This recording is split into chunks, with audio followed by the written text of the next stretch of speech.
Salmo de número 8. Nós vamos ler o Salmo que contém 9 versículos, Salmo de número 8. E eu chamo a sua atenção para esse texto, para nós pensarmos sobre canção de celebração. O Salmo de número 8 é como alguém que, depois de ter atravessado um túnel escuro, ao sair do túnel, contempla um céu estrelado, uma lua bonita, ou se tiver durante o dia um sol bonito, um dia com céu azul. Por que eu digo isso? Porque os últimos salmos de Davi, até o Salmo 7, foram salmos de oração, lamento, tristeza. E aqui no Salmo de número 8, Davi está agora celebrando. Davi está cantando as alegrias na vida e no coração dele. O Salmo foi escrito para o mestre de música, de acordo com a melodia Os Lagares, Salmo davídico. Senhor, Senhor nosso, como é majestoso o teu nome em toda a terra. Tu, cuja glória é cantada nos céus. Dos lábios das crianças e dos recém-nascidos firmaste o teu nome como fortaleza, por causa dos teus adversários, para silenciar o inimigo que busca vingança. Quando contemplo os teus céus, obra dos teus dedos, a lua e as estrelas que ali firmaste, pergunto: que é o homem para que com ele te importes? E o filho do homem para que com ele te preocupes? Tu o fizeste um pouco menor do que os seres celestiais, e o coroaste de glória e de honra. Tu o fizeste dominar sobre as obras das tuas mãos, sob os seus pés tudo puseste, todos os rebanhos e manadas, e até os animais selvagens, as aves do céu, os peixes do mar e tudo o que percorre as veredas dos mares. Senhor, Senhor nosso, como é majestoso o teu nome em toda a terra. Amém. Não precisa ser alguém entendido da constituição humana, não precisa ser um PhD em psicologia, por exemplo, para dizer que a vida ela é tecida de bons e de maus momentos. Todos nós sabemos disso por experiência própria.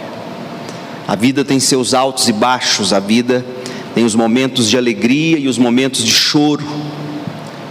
Nos maus momentos nós choramos, nos bons momentos nós celebramos, não é verdade?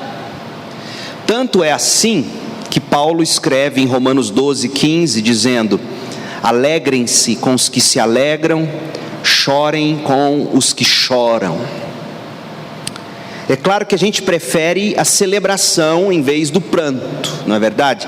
Se nós pudéssemos escolher, dizer a Deus que tipo de vida nós gostaríamos de ter, com certeza nós diríamos: eu quero uma vida onde só há celebração, só há canto de alegria.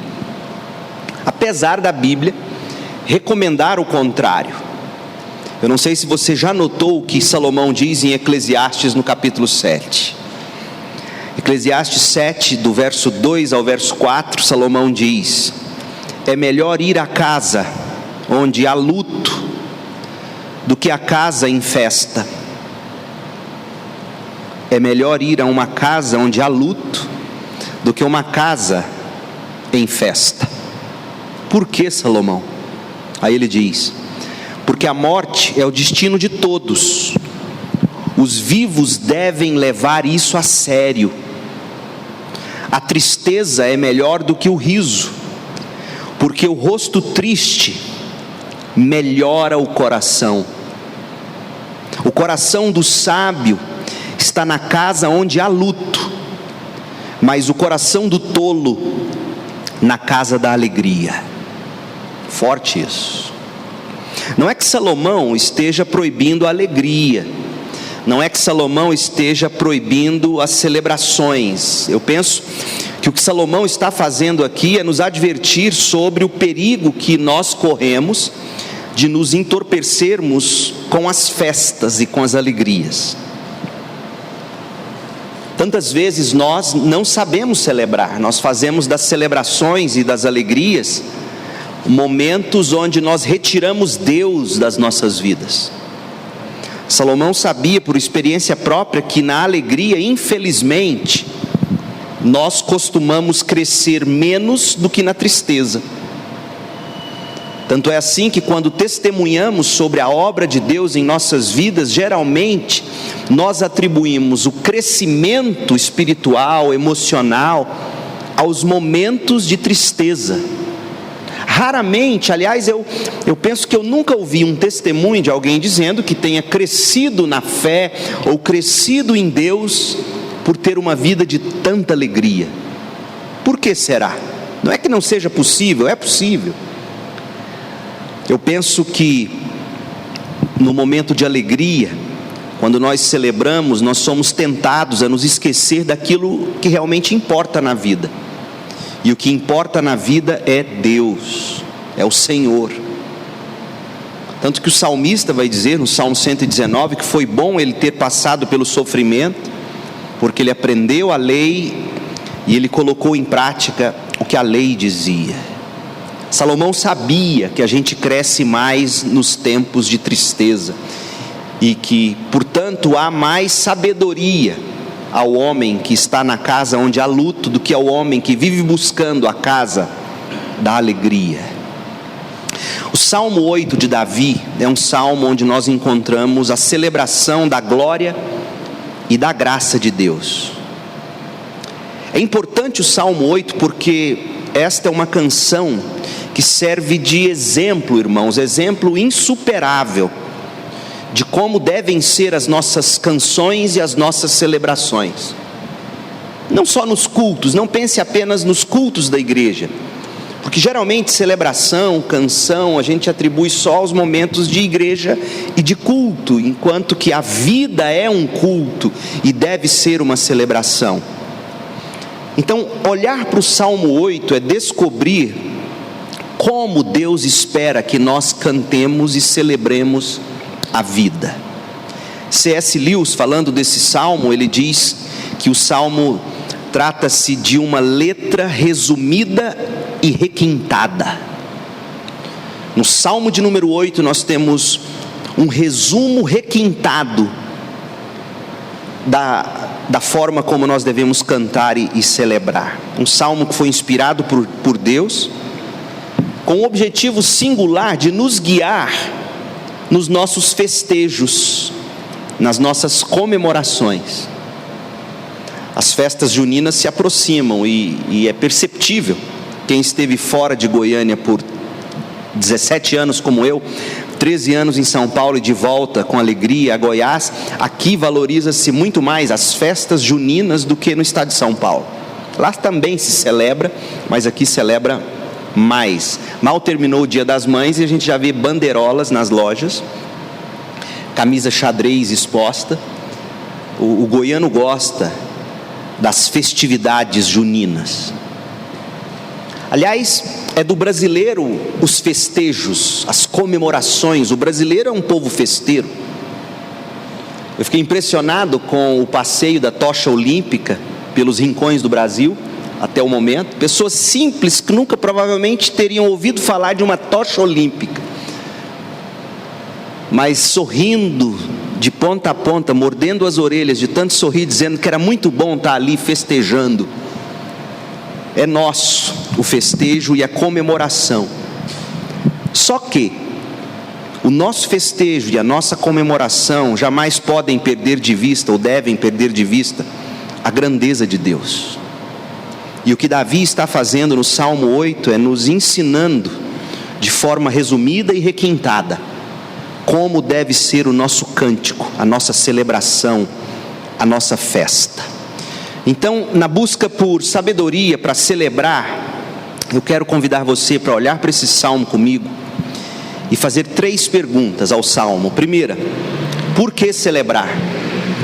Segunda pergunta, o que celebrar?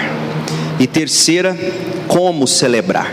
Por quê, o que e como? Primeira pergunta, por que celebrar? Irmãos, eu nasci num lar que infelizmente não era cristão. E eu participei de dezenas de festas e celebrações vazias de Deus. Apesar de algumas delas terem sido festas religiosas, festas juninas. Eu falava com o irmão jovem, ele que agora tem casa em Caldas Novas, mas eu cresci nas ruas de Caldas Novas quando ainda não tinha em Caldas Novas sinaleiro. Me lembro tantas vezes de deitado naquela rua principal da praça, no chão, no asfalto, e por minutos longos, extensos, quase hora, não passava carro. E eu me lembro das grandes festas religiosas que os tios, avós faziam na fazenda, no pé da serra da pousada, no lado oposto da pousada do Rio Quente, onde a família tinha fazenda.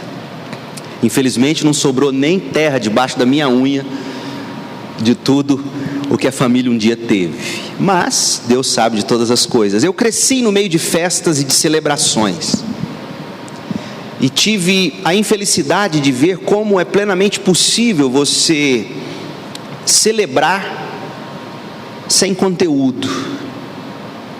Aí depois eu cresci, me tornei adolescente, jovem, professor de matemática, e quantas vezes eu não ouvi alunos, amigos dizerem assim: olha, hoje é sexta-feira, eu não quero saber quem morreu, eu quero é chorar. Dizendo o que com isso? Que não importa por quê, o que, e menos ainda como celebrar. O que importa é festejar, é brindar, é gargalhar. Essa é a mentalidade das pessoas. As pessoas não param para perguntar: por que celebrar?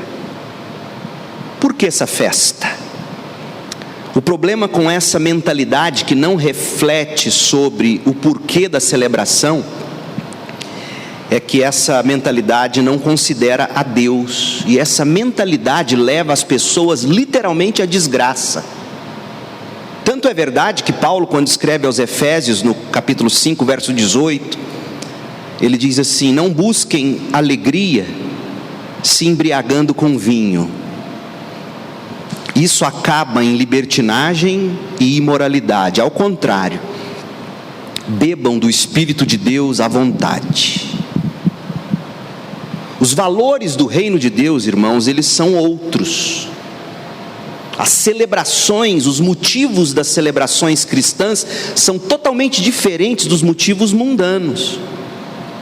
Romanos 14, 17 diz assim: pois o reino de Deus não é comida nem bebida, mas justiça, paz e alegria no Espírito Santo. O reino de Deus não é churrasco e chope. Você imagina uma festa no mundo sem churrasco e chope?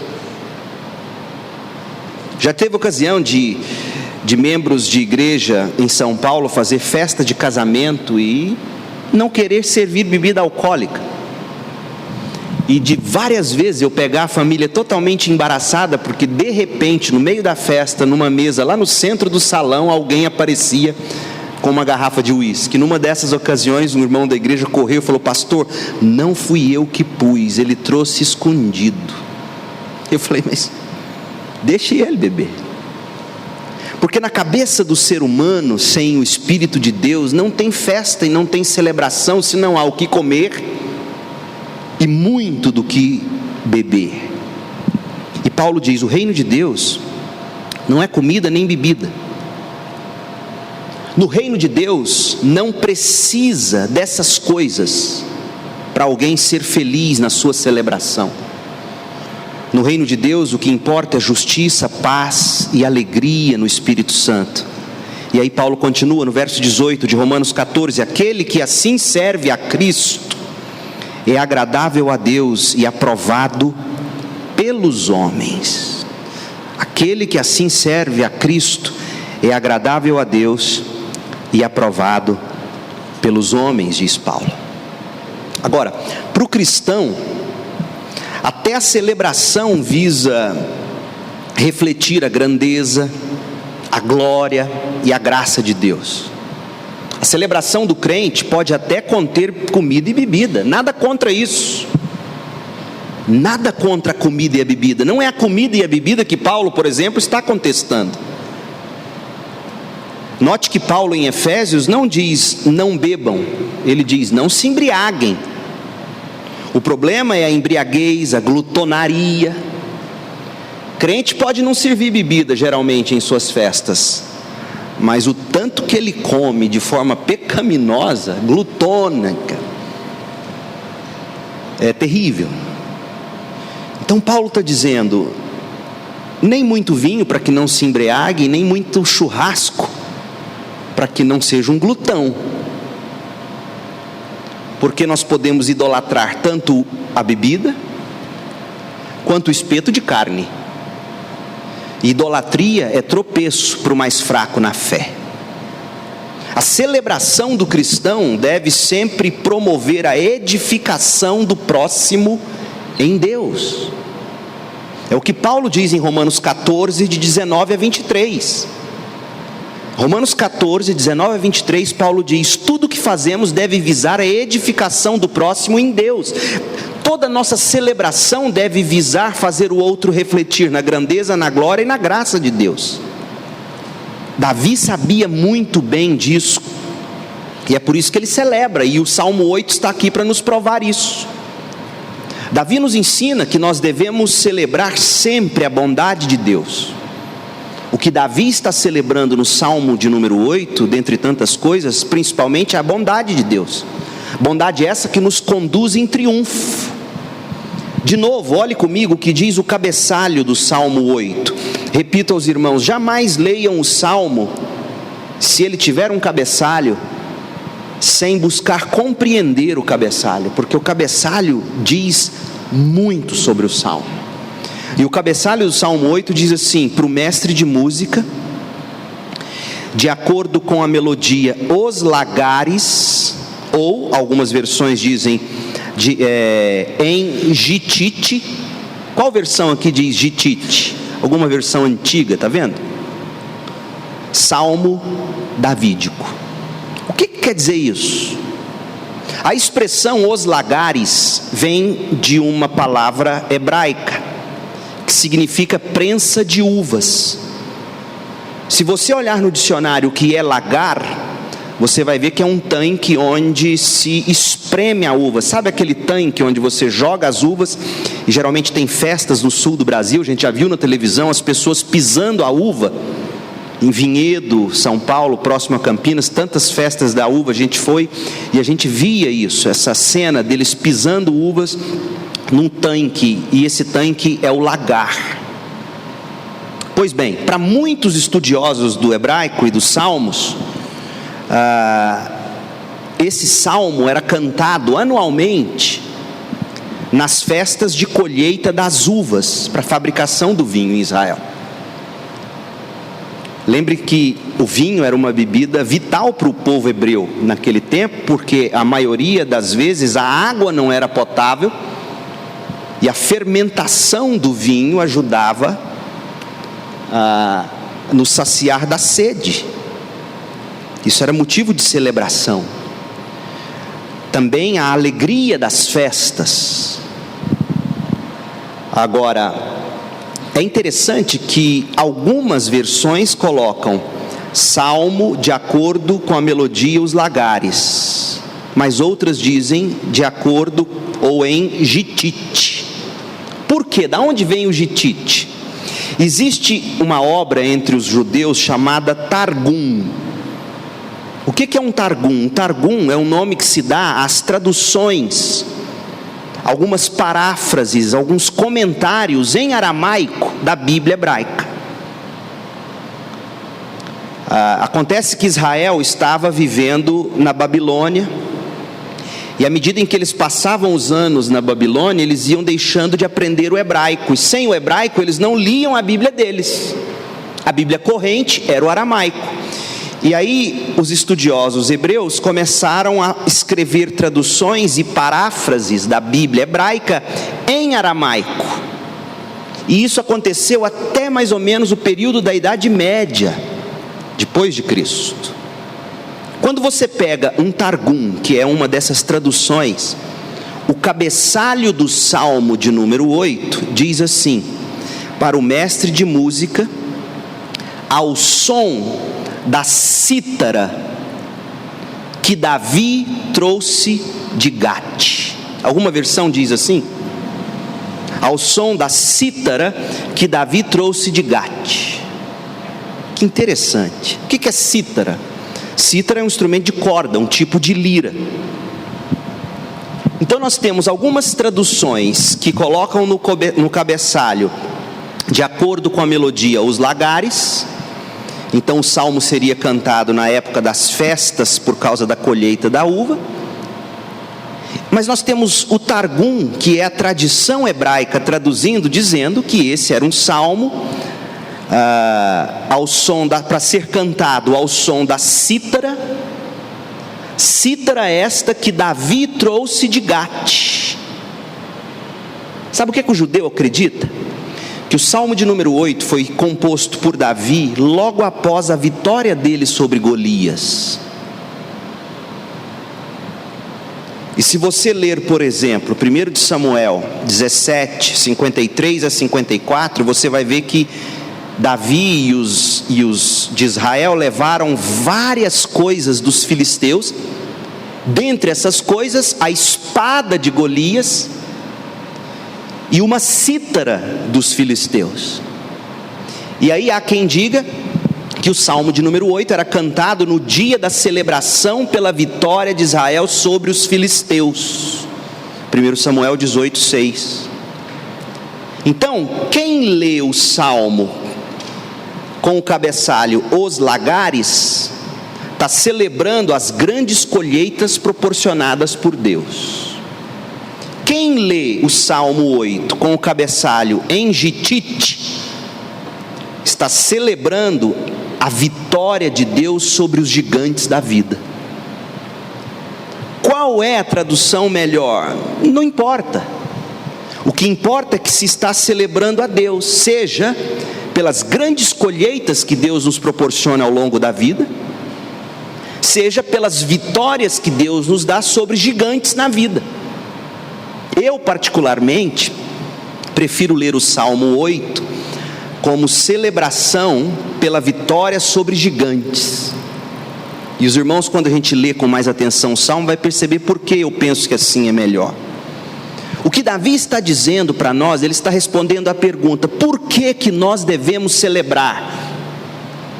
Nós devemos celebrar porque Deus nos proporciona colheitas. Deus nos dá o sustento e, na maioria das vezes, muito além do sustento.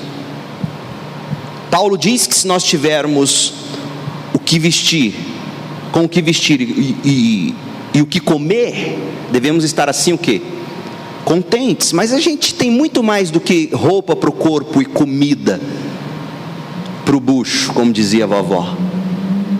Deus nos dá colheitas. Deus nos dá além do que pedimos ou pensamos. Deus também é Deus que nos proporciona vitórias sobre gigantes. Por que a gente celebra? Porque nós temos um Deus que nos conduz em triunfo. Nossas festas não são celebrações dos prazeres da carne. Nossas festas, nossas músicas celebram a graça, o amor, a bondade, o poder de Deus. Por que a gente celebra? A gente celebra porque Deus nos dá grandes colheitas e nos proporciona grandes vitórias. Segunda pergunta: o que a gente celebra? Os filhos de Deus não celebram por celebrar. Eles não celebram pela festa. Os filhos de Deus, como já disse, celebram para exaltar a grandeza, a glória e a graça de Deus. Atos 14, 17 fala sobre isso. E é isso que Davi celebra no Salmo 8. Agora veja comigo, o título do Salmo nos revelou por que celebrar. Agora, lendo o Salmo, nós aprendemos: Davi, o que é que você costuma celebrar? Em primeiro lugar, celebre o poder de Deus.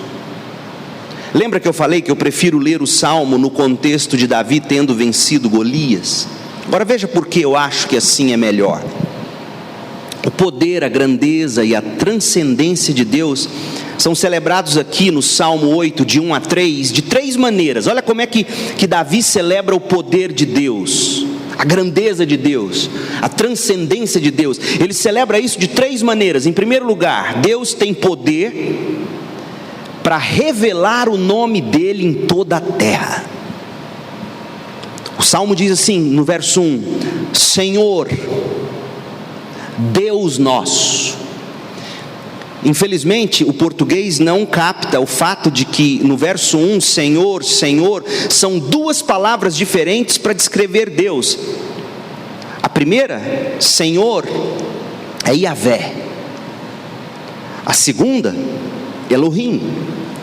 Então, na verdade, Senhor, nosso Deus, como é majestoso o teu nome em toda a terra, tu cuja glória é cantada nos céus.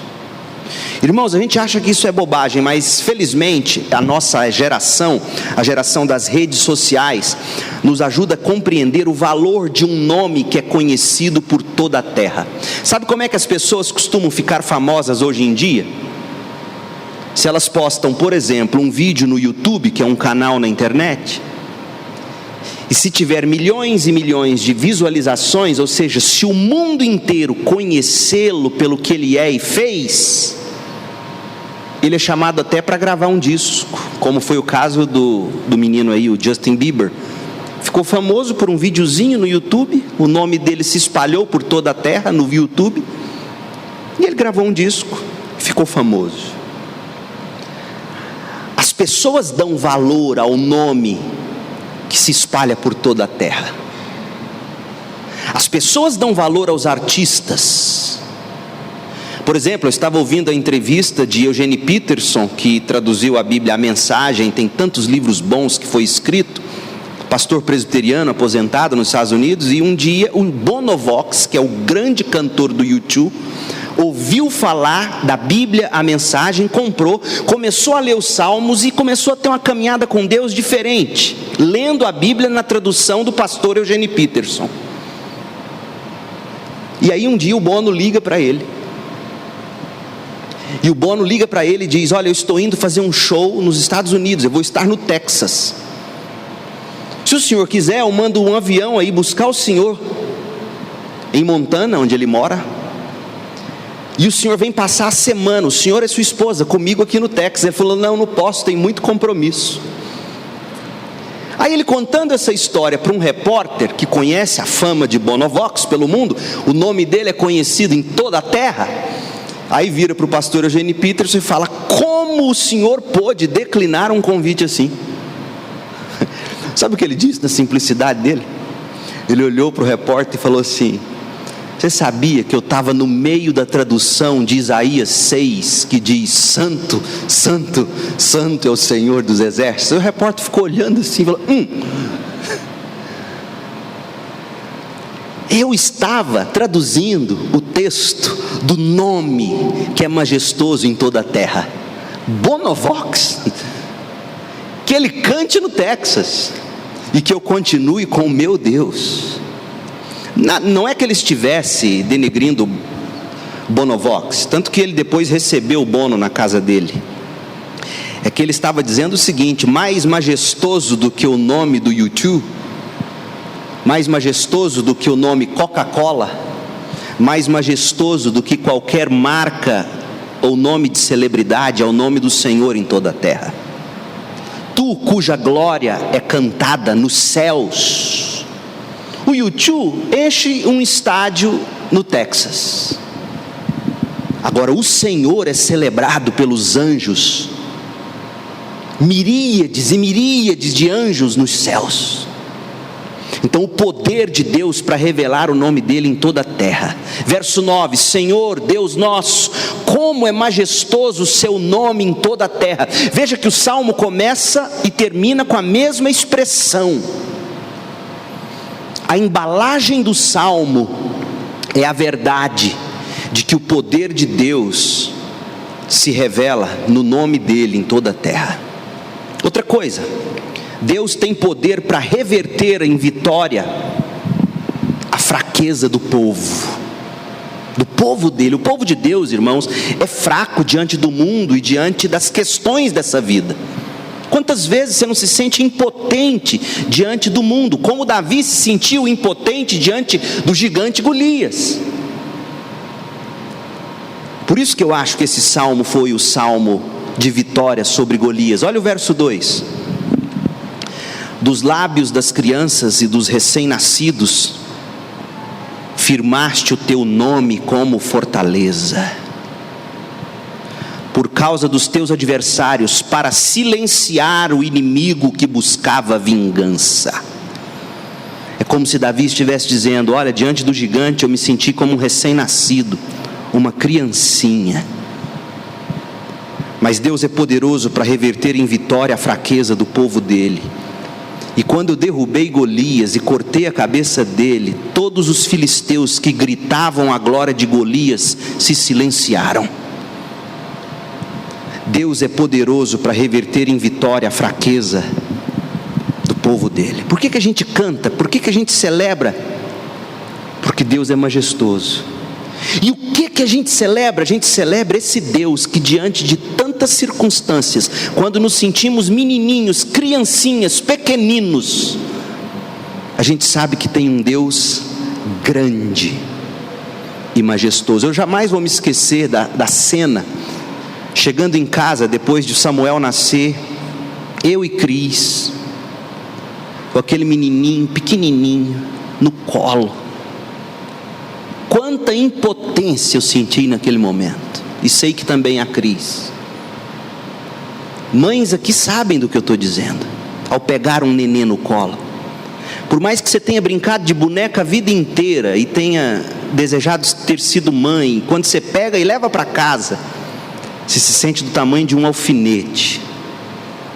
E vem Davi e diz: Deus é poderoso para reverter em vitória a nossa fraqueza diante de circunstâncias, e essas sempre estão diante de nós, circunstâncias quando tudo é gigantesco e nós somos minúsculos.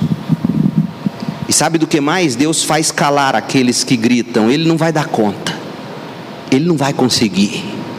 Quer ver? Espera para ver se ele não cai. Deus é poderoso para silenciar o inimigo que busca vingança. Mas em terceiro lugar, poder para revestir com glória e beleza a obra da criação. Aí eu fico vendo Davi no verso 3, deitado, sem sono, pensando na grande vitória de Deus. Às vezes a gente perde o sono por causa de preocupação e tristeza, mas você também já deve ter perdido o sono por causa de muita alegria.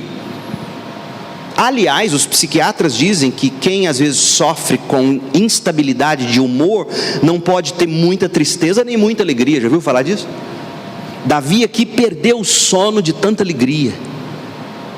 E aí ele olha para o céu e diz: quando contemplo os teus céus, as obras dos teus dedos, a lua e as estrelas que ali firmaste. Ele está celebrando o poder de Deus que reveste com gloriosa beleza o mundo em que nós vivemos. Então o que é que nós celebramos? Em primeiro lugar, o poder de Deus. Em segundo lugar, a presença de Deus. Olha o que ele vai fazer do verso 4 ao 9. A presença cuidadora de Deus. Deus, irmãos, ele é transcendente, mas ele é imanente. Ele é um Deus soberano, mas ele é um Deus presente. Ele é Deus, mas ele também é Pai de amor. Ele é grandioso, glorioso, mas ele também é generoso. E é isso que Davi está dizendo. Ele celebra a presença de Deus, a presença cuidadora. Olha o que ele diz, verso 3: quando contemplo os teus céus, obra dos teus dedos, a lua e as estrelas que ali firmaste, pergunto: que é o homem para que com ele te importes? Por que o Senhor fez obra tão linda, que é o universo onde o Senhor colocou o homem? Porque quem sou eu para o Senhor se importar tanto e me dar um universo onde vivo tão lindo? E quem é o filho do homem para que com ele te preocupes. Quem sou eu para o Senhor se preocupar comigo? Essa presença que cuida, essa presença que também abençoa na forma como nos criou. Olha o verso 5: tu o fizeste um pouco menor do que os seres celestiais. Nós somos inferiores aos anjos em poder, nós somos inferiores aos anjos em muitas coisas, porém, nós, os homens, fomos coroados de glória e de honra. Então a presença abençoadora na forma como nos criou, a presença abençoadora no domínio que Deus nos deu. Olha o verso 6: tu o fizeste dominar sobre as obras das tuas mãos, sobre seus pés tudo puseste. O Senhor criou obra magnífica e nos colocou como supervisores, cuidadores, soberanos sobre a criação. E o sustento, olha o verso 7: todos os rebanhos e manadas, e até os animais selvagens, as aves do céu, os peixes do mar e tudo que percorre as veredas dos mares. O Senhor nos abençoa com essa presença abençoadora, que sustenta, que proporciona. É por isso que Davi começa e termina o salmo dizendo: Senhor, Senhor, Senhor nosso, como é majestoso o teu nome em toda a terra. A sua presença conosco é majestosa, presença que cuida, presença que abençoa. E a última pergunta: como celebrar? A gente viu por quê, porque Deus é majestoso. A gente viu o que, o poder e a presença de Deus. Como celebrar? Em primeiro lugar, celebre com alegria. Celebre com alegria. É impressionante como nós crentes somos prontos a vir ao culto e cantar um hino de alegria, um cântico de celebração com a cara fechada. Mas o Salmo 81, o Salmo 84, assim como o Salmo 8, trazem mais ou menos o mesmo cabeçalho, os lagares, ou em Gitite, ou seja, são salmos de felicidade. A cítara, que era um instrumento de gate, um instrumento de corda, era um instrumento de celebração alegre. Não se celebrava tristeza com a cítara, celebrava-se alegria. Então Davi está nos dizendo que quando a gente contempla o poder e a presença de Deus, a gente celebra com alegria, mas também se celebra com reverência. Como é que é possível ser alegre e reverente ao mesmo tempo? Você vai numa montanha russa, por exemplo. Sempre me perguntei por que jovem gosta de montanha russa, de pular daqueles lugares altos, naqueles elásticos, quase bate a cabeça no chão, volta para cima e grita. É impressionante. Observe um jovem assim no topo de uma montanha russa ou descendo uma montanha russa. Ele mistura dois sentimentos: a reverência pela altura e a alegria pela aventura. Deus ele nos convida a combinar esses sentimentos. A reverência está aqui no verso 4, que é o homem, para que com ele te importes. Eu não posso simplesmente chamar Deus de o cara lá de cima. Ele é meu pai em Cristo, mas ele não deixou de ser Deus. Um filho brinca comigo até um limite. Um filho não vai me chamar de uma forma vulgar, como às vezes ele chama um amigo. Eu não posso admitir, eu sou o pai dele. Deus quer que nós o celebremos com alegria, mas também com reverência. Com alegria, com reverência e o tempo todo. Davi começa e termina o salmo dizendo: Senhor, Deus nosso, como é majestoso o teu nome em toda a terra. Começa e termina para dizer: é em todo tempo, é no começo, é no fim, e é entre o começo e o fim. Agora, só consegue celebrar como Davi celebra quem faz de Deus o Deus dele. Senhor, Senhor nosso. Não é um Deus qualquer, não é o Deus. é o meu Deus. Se o seu Deus, ou se o Deus não é o seu Deus em Jesus, você não vai conseguir cantar assim, nunca. Muita gente não canta com a vibração e não celebra da forma que deveria, porque o Senhor é só o Senhor, não é o Senhor meu. Ele até pode ser pastor, mas não é o meu pastor. Se ele não for o meu pastor, eu até vou cantar, mas não vai ser de alegria e nem vai glorificar a Deus. Então eu termino pedindo para você parar e pensar: que motivos você tem para celebrar? Pense, que motivo você tem para celebrar? Será que há motivos para você celebrar? Olha só, você pergunta para uma pessoa: que motivo você tem para celebrar? Ela vai te dizer: eu tenho saúde. Aí eu te pergunto: e o dia que a saúde for embora, que motivo você terá para celebrar? Outros vão dizer assim: eu tenho uma família.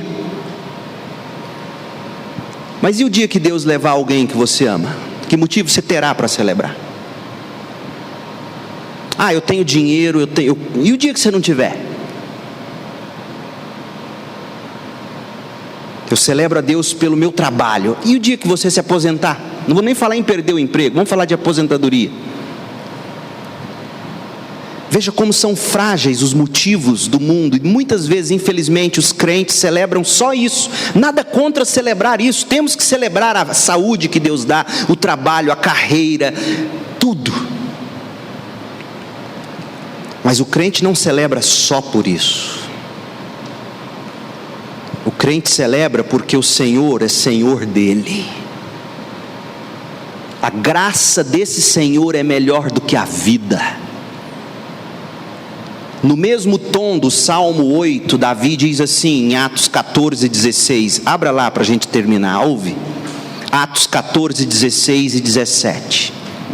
No passado, Deus permitiu que todas as nações seguissem os seus próprios caminhos. Contudo, Deus não ficou sem testemunho.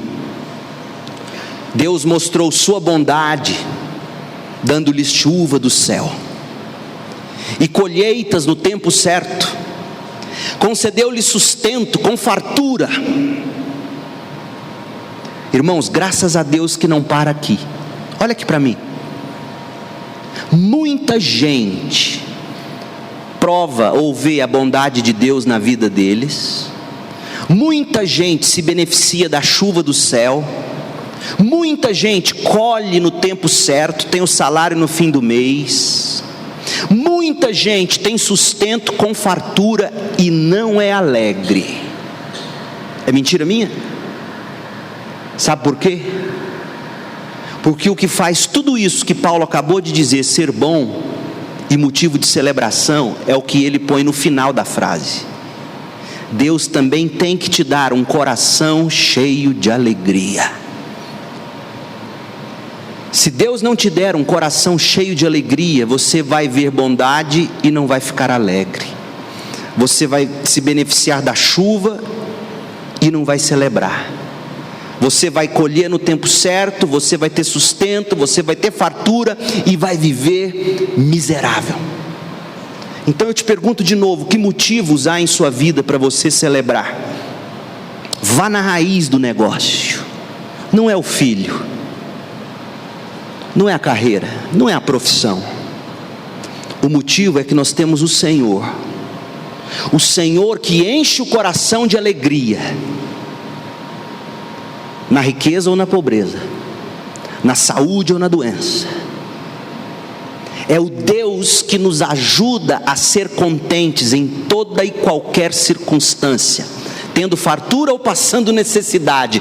Tudo posso no Deus que me fortalece, tudo posso no Deus que alegra o meu coração, o Senhor que é o meu Senhor. Que motivos você tem para celebrar? Sem saúde, talvez, sem dinheiro, família cheia de problema. Mas se você tem o Senhor, esse é o motivo. E se você tiver tudo, saúde e tudo mais, e celebrar, mas não tiver Deus, você terá transformado toda a bondade de Deus em idolatria. Nós não celebramos porque temos as coisas. Nós celebramos porque temos Deus e que nos falte todas as coisas. Saia daqui hoje à noite dizendo como Davi no Salmo 8: Senhor, Senhor meu, como é majestoso o teu nome em toda a terra. Feche seus olhos e ore comigo, por favor. Ó Deus, em nome de Jesus, como é bom saber que temos o Senhor como Deus. Senhor que é poderoso, mas é presente. Senhor que nos conduz em triunfo, que nos dá fartas colheitas, que nos ajuda a derrubar gigantes. Mas não só por isso, é Senhor que enche o coração da gente de alegria no Senhor, de orgulho por termos o Senhor cujo nome é famoso em toda a terra, cujo nome é celebrado nos céus, cujo nome um dia será celebrado em toda a terra, onde todo joelho haverá de se curvar diante de Ti. Ó Deus, que esse seja o motivo da nossa celebração, que esse seja o conteúdo da nossa celebração, e que nossa celebração seja com alegria, reverência, em todo o tempo. Ó Deus, como é bom ter um Deus que enche o coração de alegria, um Deus que dá a comida, mas que dá o apetite, um Deus que dá a comida, mas que dá o cheiro e o sabor, um Deus que cuida, dando alegria aos filhos dele. Ó Deus, encha o nosso coração dessa alegria. Há muito que celebrar, mesmo não tendo dinheiro, mesmo não tendo riquezas, mesmo não tendo saúde, mesmo chorando a partida de alguém. O Senhor é Deus, o Senhor é o meu Deus, o Senhor é o meu Deus, o nosso Deus. Em nome de Jesus nós oramos agradecidos. Amém.